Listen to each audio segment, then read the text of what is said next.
Hello दोस्तों, स्वागत है आप सभी का मेरे इस यूट्यूब चैनल में। साथियों, इस चैनल में अब हम शुरू कर रहे हैं सीरीज जो कि घरेलू विद्युत से, और इसका यह पहला एपिसोड है जहां पर आपको सीखने के लिए मिलेगा विद्युत धारा क्या है, एम्पियर क्या है और वोल्ट क्या है। चलिए साथियों, हम बिना देरी किए फटाफट से समझ लेते हैं। तो आइए हम समझते हैं विद्युत धारा क्या है। साथियों, जिस तरह से किसी पाइप में पानी बहता है तो उसे पानी की धारा कहते हैं। मान लीजिए किसी पहाड़ी पर से पानी गिर रही है तो वो हो गया पानी का धारा।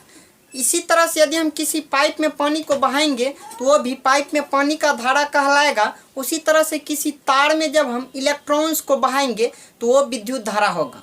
अब साथियों, आप कहेंगे ये इलेक्ट्रॉन्स क्या होता है। आइए अब हम एक बार इलेक्ट्रॉन्स को समझ लेते हैं। साथियों, परमाणु का नाम आपने सुना होगा। परमाणु में 3 लेयर होता है जिसमें इलेक्ट्रॉन्स, प्रोटॉन्स और न्यूट्रॉन्स रहते हैं। इलेक्ट्रॉन्स परमाणु के सबसे बाहरी भाग में रहता है, प्रोटॉन्स परमाणु की बीचली कक्षा में रहता है और न्यूट्रॉन्स ये परमाणु की सबसे अंतिम कक्षा में और यहाँ केंद्र में रहती है। न्यूट्रॉन्स का बेसिकली कुछ यहाँ पर यूज नहीं होने वाला है और ना ही प्रोटॉन का होने वाला है। ये इलेक्ट्रॉन जो होता है ये परमाणु के बाहरी कक्षा में चक्कर लगाता है और इसी इलेक्ट्रॉन्स का प्रवाह विद्युत कहलाता है। किसी भी परमाणु से आप इस इलेक्ट्रॉन्स को निकाल भी सकते हैं और ज़रूरत पड़ने पर इसमें ज़्यादा इलेक्ट्रॉन्स आप डाल भी सकते हैं। बेसिकली इसी इलेक्ट्रॉन्स का प्रवाह ही विद्युत धारा कहलाता है। आइए अब हम देखते हैं एम्पियर क्या होता है।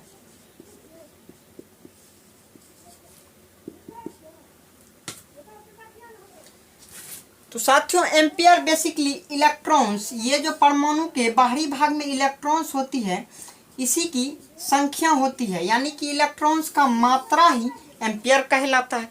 अब आप कहेंगे कितना इलेक्ट्रॉन्स भाई, 1 kg इलेक्ट्रॉन्स, 2 kg इलेक्ट्रॉन्स या फिर 5 kg इलेक्ट्रॉन्स। भाई, इलेक्ट्रॉन्स को कभी भी केजी में या फिर सेंटीमीटर मीटर में नहीं मापा जाता है। उसे जिस तरह से आप अपने पैसे को काउंटिंग्स करते हैं उस तरह से गिना जाता है और उसको गिनने के लिए विशेष तरह की मशीन हमारे वैज्ञानिकों ने बना करके रखे हुए हैं।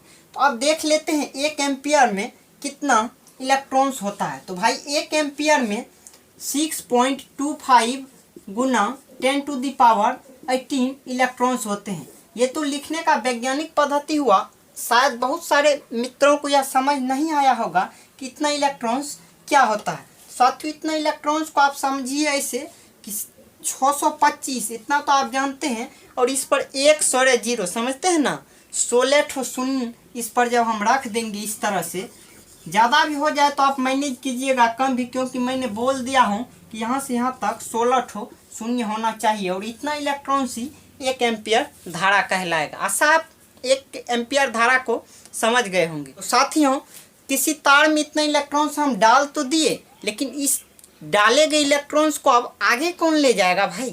उसे तो आगे ले जाने के लिए भी कोई ना कोई चाहिए। यदि आप किसी पानी की पाइप में पानी दे करके छोड़ दीजिएगा तो वो तो पानी सेम उसी जगह पर रह जाएगा, उसे पीछे से कोई धकेलने वाला भी तो होनी चाहिए।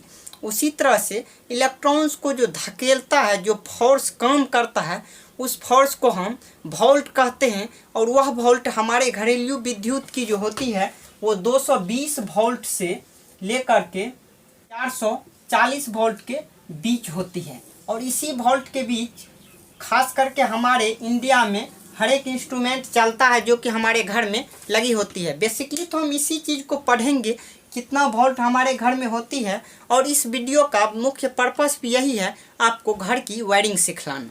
तो आपको यही ध्यान में रखना है कि घरेलू विद्युत 220 वोल्ट से 240 वोल्ट की होती है। और शायद आप समझ गए होंगे कि वोल्ट क्या होता है। आइए अब हम देखते हैं कि विद्युत उपकरण क्या होता है और किसी भी विद्युत उपकरण को कैसे चलाया जाए और इस उपकरण को चलाने के लिए हमें कितनी तार की आवश्यकता होती है, फेज, न्यूट्रल्स और अर्थिंग क्यों होती है। और आपको साथ में यह भी बताया जाएगा कि हमारे जो बोर्ड में 5 पिन सॉकेट लगी होती है उसमें वो मोटा वाला सॉकेट क्यों लगी होती है। आइए अब हम समझ लेते हैं एक बार कि विद्युत उपकरण क्या होता है। साथियों, वैसा उपकरण जिसको चलाने के लिए विद्युत धारा की आवश्यकता होती है वही विद्युत उपकरण कहलाता है। जैसे कि यहाँ पर अभी बहुत सारा बल्ब जल रहा है, ये विद्युत उपकरण है। आप अपने घर में पंखा चलाते हैं, बल्ब जलाते हैं, या फिर पानी के लिए मोटर चलाते हैं, जो कुछ करते हैं विद्युत धारा का यदि आप उसमें उपयोग करते हैं वह काम करने के लिए, तो उस काम को अंजाम देने वाला जो इंस्ट्रूमेंट होता है वही विद्युत उपकरण कहलाता है।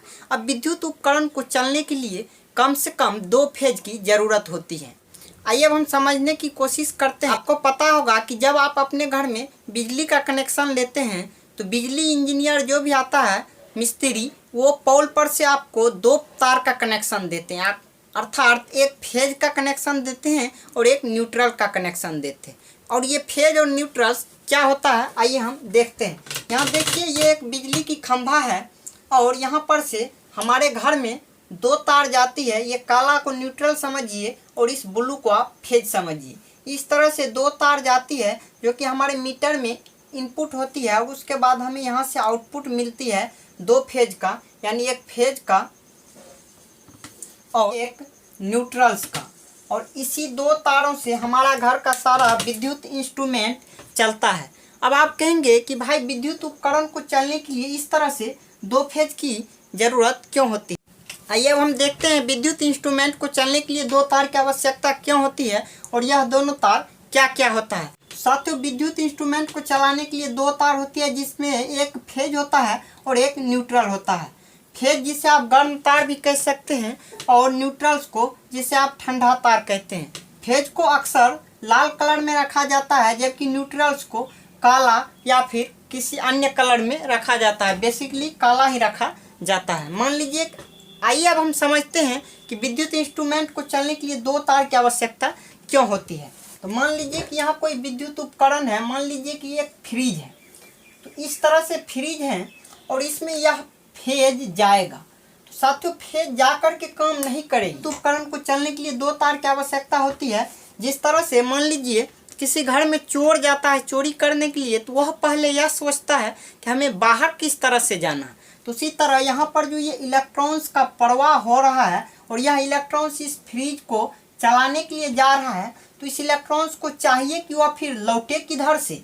तो जब तक आप इसे लौटने का रास्ता नहीं दीजिएगा तब तक वो कोई काम नहीं करेगा, बस यहीं पर स्थिर रहेगा। और जब आप उसे लौटने का रास्ता दे दीजिएगा, जैसे कि मान लीजिए आप चोर को भागने का यहाँ रास्ता बना दिए हैं, तो अब इसको आप जिस काम के लिए ले रहे हैं काम करेगा, इस तार से होते हुए चला जाएगा। ये ठंडा कैसे करता है ये तो हम बाद में समझेंगे। पहले हम ये समझ लेते हैं कि हम घरेलू विद्युत का उपयोग करके इस तरह से जब मनचाहा पंखा कैसे चला लेते हैं, अपना कपड़ा कैसे प्रेस कर लेते हैं और यह चमकता हुआ बल्ब कैसे जलता है। आइए हम जरा यह समझने का प्रयास करते हैं। बेसिकली विद्युत धारा इलेक्ट्रॉन्स का प्रवाह है और इलेक्ट्रॉन्स किसी परमाणु से निकाला गया होता है। तो वो परमाणु चाहता है कि वह इलेक्ट्रॉन्स हमारे पास कब चले आए और उसी इलेक्ट्रॉन्स को बुलाने के लिए परमाणु से आप जो चाहे काम ले लेते हैं। तो इस इलेक्ट्रॉन्स को जाने आने का रास्ता आपको देना पड़ता है, तभी आप इलेक्ट्रॉन्स से कोई भी काम ले सकते हैं। तो होता क्या, जब बहुत सारे ऐसे धातु होते हैं जिसमें अलग अलग तरह की प्रतिक्रिया होती है। प्रतिरोध तो हर एक धातु में होती है। जैसे आप कोई काम करेंगे तो आपके काम में कोई ना कोई व्यक्ति बाधा आएगा, उसी तरह से इलेक्ट्रॉन्स यदि यहाँ पर जाएगा, इसको रास्ते में रोकने वाला बहुत है।